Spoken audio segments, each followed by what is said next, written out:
Hi, எல்லாம் எப்படி இருக்கீங்க?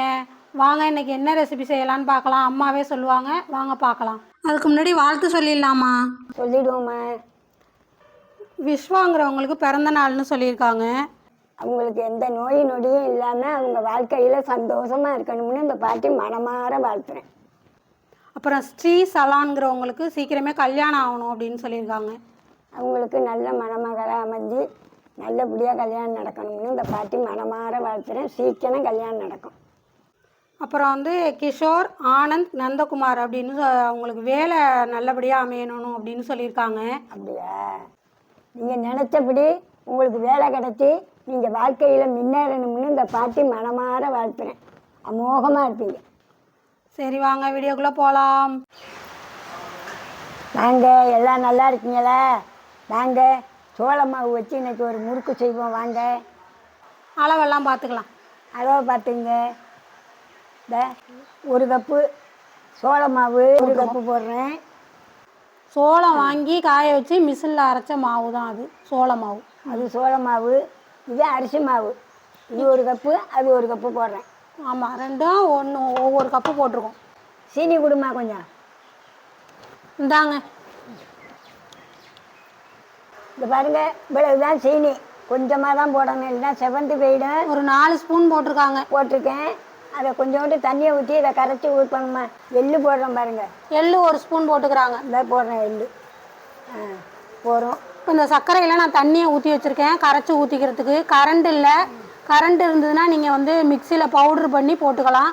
கரண்ட்டு இல்லைங்கிறதுனால நான் இப்போ வந்து தண்ணியில் கரைச்சி அதில் ஊற்றிக்க போகிறேன். உப்பு தேவையான அளவுக்கு உப்பு இந்த போடுறேன். கொஞ்சோண்டு நெய் போட்டுக்கிறேன். 1 ஸ்பூன் அளவுக்கு இந்த மாவுக்கு போட்டுக்கலாம். 1 ஸ்பூனுக்கு நெய் போடுறேன். போகிறோம்.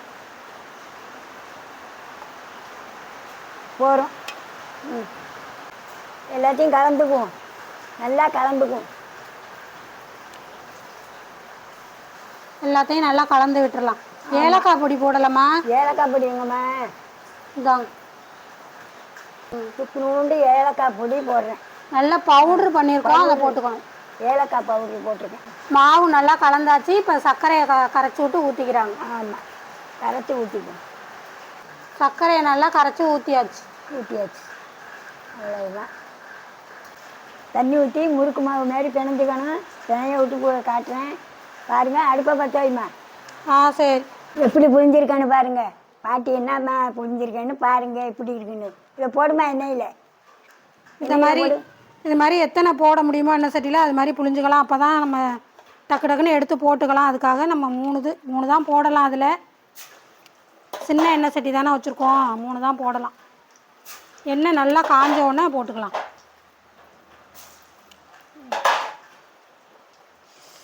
எண்ணெய் டக்கு டக்குன்னு தெரிச்சிருச்சு.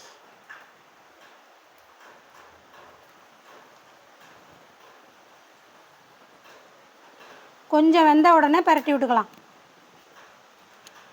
நல்லாயிருக்கும் இந்த முறுக்கு. நாங்கள் ஏற்கனவே செஞ்சு சாப்பிட்ருக்கோம். நல்லாயிருக்கும். அம்மா முன்னாடியெல்லாம் செஞ்சு கொடுப்பாங்க, சாப்பிட்ருக்கோம். நீங்களும் செஞ்சு பாருங்கள். கொஞ்சம் மீடியமாகவே அடுப்பை எரித்து நம்ம வேக வச்சுக்கலாம். ஏன்னா நம்ம சர்க்கரை போட்டிருக்கிறதுனால சீக்கிரமாக செவந்து கொடுக்கும். எவ்வளோ சூப்பராக இருக்குது பாருங்கள். இந்த மாதிரி பரட்டி விட்டு எண்ணெய் குடிக்கிறது அடங்கினோடனே நம்ம எடுத்துக்கலாம். இப்போ பாருங்கள், எண்ணெய் கொதிக்கிறது குறைஞ்சிருச்சு. இப்போ எடுத்துக்கலாம். நம்ம இந்த அளவுக்கு செவந்திருக்கு பாருங்கள். எண்ணெய் கொதித்து நெருண்டிட்டுனாக்கா எடுத்து 2. இந்த முறுக்கு வெள்ளையெல்லாம் இருக்காது. இந்த அளவுக்கு சிகப்பாக தான் இருக்கும். நம்ம சர்க்கரை போடுறதுனால இந்த அளவுக்கு தான் இருக்கும் கலர். நல்லா சோள மாவு வாசம் நல்லா இருக்குது. புளிஞ்சிட்டிங்களாம்மா? அந்த புளிஞ்சிருக்கேன். எடுத்துகிட்டு போடுமா.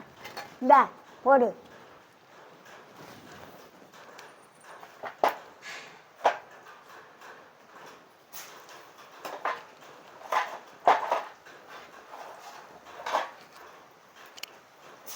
புளியிறம் பாருங்கள் எப்படி இருக்குன்னு. எப்படி புளியிறேன்னு பாருங்கள். அம்மா எப்போவும் தீபாவளிக்கு இப்படி தான் உட்காந்துக்கிட்டு புளிஞ்சு கொடுப்பாங்க. நான் உட்காந்து எடுத்து போட்டுருவேன் எண்ணெயில். ஈஸியாக வேலை முடிஞ்சிடும். இந்த லாஸ்ட்டை மாத்திரம் இப்படி ஒட்டிக்கணும். இப்படி லேசாக அந்த லாஸ்ட்டை அப்படி வச்சு அப்பி விட்டுறணும். லைட்டாக லேசாக செய்கிறாங்க. அவ்வளோதான். இப்படி கை வைக்கிறதே தெரியாமல் விட்டணும். ஆமாம், அப்போ தான் தெரியாமல் இருக்கும். இதில் பிடிச்சிக்கும், தட்டில் பிடிச்சிக்கும். முறுக்கு ரெடி ஆயிட்டு, வாங்க பார்ப்போம். சோள மாவு முறுக்கு ரெடி ஆகிட்டு எப்படி இருக்குன்னு பாருங்கள். உடம்புக்கு நல்லது, சத்தானது. நீங்கள் செஞ்சு கொடுங்க, பிள்ளைகளுக்கு நல்லாயிருக்கும். நீங்களும் செய்யுங்க, நல்லா இருக்கும், சூப்பராக இருக்கும். தண்ணி வாயில் போட்டால் தண்ணியாக போகுது. நல்லா வாசமாக நல்லா இருக்கு. இங்கே பாருங்கள் முறுக்க எப்படி இருக்குன்னு பாருங்க. கலர் இந்த அளவுக்கு தான் இருக்கும். ஏன்னா நம்ம போட்டுக்கோம், சர்க்கரை போட்டிருக்கோம்ல, அதனால் இந்த கலர் இருக்கும். நல்லா டேஸ்ட்டாக நல்லா வாசமாக இருக்குது, அருமையாக இருக்கும். உடச்சி காமிங்க வேண்டாங்க. இந்த இதில் உடச்சி போடு. எப்படி நொறுங்குது பாருங்க, மாவு மாதிரி போட்டு பாருங்க. எப்படி நொறுங்குது பார்த்தீங்களா? சூப்பராக இருக்கு. அம்மா வந்து மிக்சியில் போட்டு அடித்து தான் சாப்பிடுவாங்க. ஒன்று வாயில் எடுத்து போட்டு சாப்பிடுவாருங்க. ஆமாம், அது செத்த போட்டோம்னா ஊறிடுது. வாயில் போட்டால் ஊறிடும் பாருங்க. அப்படியே வாயில் போட்டோம்னா ஊறிடும். அருமையாக இருக்குங்க, அருமையாக இருக்குது. இந்த வீடியோ பிடிச்சா ஒரு லைக் போடுங்க, ஒரு சப்ஸ்கிரைப் பண்ணுங்க. பாய் பாய்.